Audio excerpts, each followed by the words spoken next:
अल्लाहुम्मा सल्ली अला सय्यिदिना मुहम्मद या रब्बि सल्ली व सल्लिम दाइमन अबदन अला हबीबी। जो चीजें हमारी बर्बादी का सबब है उसी को हम अपने लिए तर्याक समझकर इस्तेमाल कर रहे हैं। जिस चीज ने पाकिस्तानी हुक्मरानों को और पाकिस्तानी कौम को और इस मुमलिकत का बेड़ा गर्क कर दिया, उसी को आज तर्याक समझकर फिर इस्तेमाल किया जा रहा है। सूद जैसी लानत, उसको ग़िज़ा और तर्याक समझा जाता है। आज IMF सूद पर कर्जा दे रही है। किस पर कर्जा दे रही है? सूद पर कर्जा दे, और वो भी इतनी जिल्लत के साथ हम उससे ले रहे हैं कि जिसकी कोई इंतहा नहीं है। ये थोड़ा अजाब है, ये थोड़ा अजाब है। वो अजाब टलेंगे अमेरिका के राजी होने से, IMF के राजी होने से, कि अल्लाह के राजी होने से? अल्लाह को तो राजी करने के लिए एक बाल भी हमारा अभी तक तैयार नहीं है।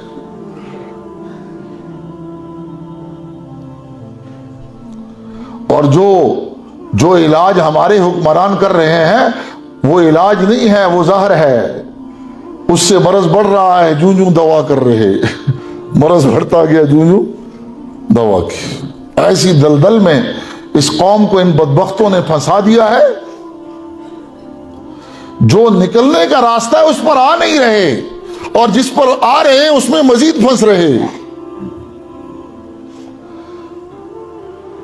मुसलमान मुसीबत में फंसे तो इसके निकलने का तरीका और है, और काफिर मुसीबत में फंसे तो इसके निकलने का तरीका और है। अगर आप इसके लिए वो तरीका इस्तेमाल करेंगे जो काफिर के लिए है, तो आप इसको और फंसा देंगे।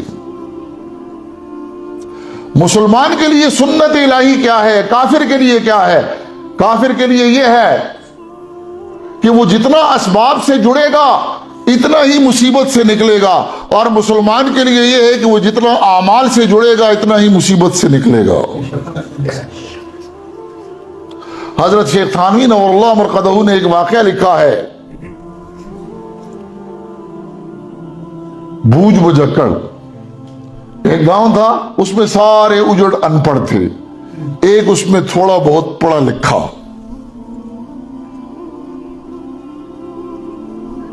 एक उसमें थोड़ा बहुत पढ़ा लिखा था, अंधों में काना राजा। और ये गांव वाले आकर उससे मुसीबत में फंस जाते तो मशवरा लेते थे। उसका नाम था बूझ बुझक्कड़। एक दफा ऐसा हुआ कि कुछ बच्चे चढ़ गए खजूर पर, अब वहां फंस गए, नीचे आ नहीं सकते, तो सारे उसके पास आए। बच्चे फंस गए, इनको कैसे निकाल? उसने कहा ये तो आसान है, रस्सा ऊपर फेंको और इनको कहो कि अपनी कमर इसके साथ कसकर बांध लें, और इसको खींचो तो सारे नीचे आ जाएंगे। अब उन्होंने ऐसे ही किया, रस्सा फेंका, उन्होंने कमर बांधी, इन्होंने खींचा तो सारे नीचे आ गए, लेकिन जमीन पर पटक कर सब के सब मर गए। फिर उसके पास गए कि आ तो गए वो सारे, लेकिन वो तो सारे मर गए हैं। उसने कहा मरना तो उनकी किस्मत में लिखा था, मरना उनकी किस्मत में लिखा था।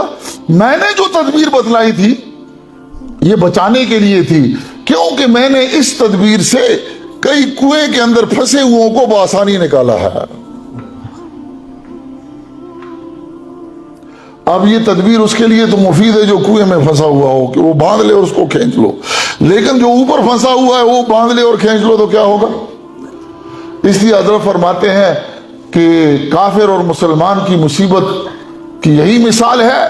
काफिर जब मुसीबत में फंसता है तो इसकी मिसाल ये है जैसे कुएं में फंसा हुआ, और मुसलमान जब मुसीबत में फंसता है तो इसकी मिसाल ऐसे है जैसे दरख्त पर फंसा हुआ।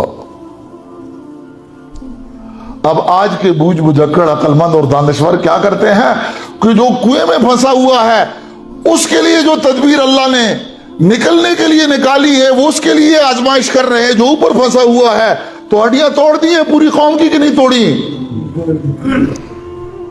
ये आज के बूझ बुजक्कड़ हैं, ये आज के बूझ बुजक्कड़ हैं। अभी फिर इलेक्शन आ रहा है, फिर आंखें बंद करके वोट दे देना, वोट दे देना। आगे जो भी है ये ना देखना कि ये कौम का बेड़ा गर्क करने वाला है, ये शराब और कबाब करने वाला है, ये जना और शराब का आदी है कि ये रातों को उठकर अल्लाह के सामने रोने वाला है।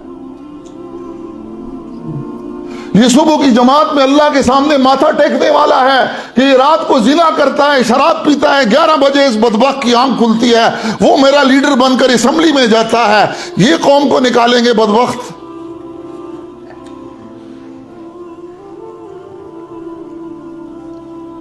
इसलिए तौबा की जरूरत है।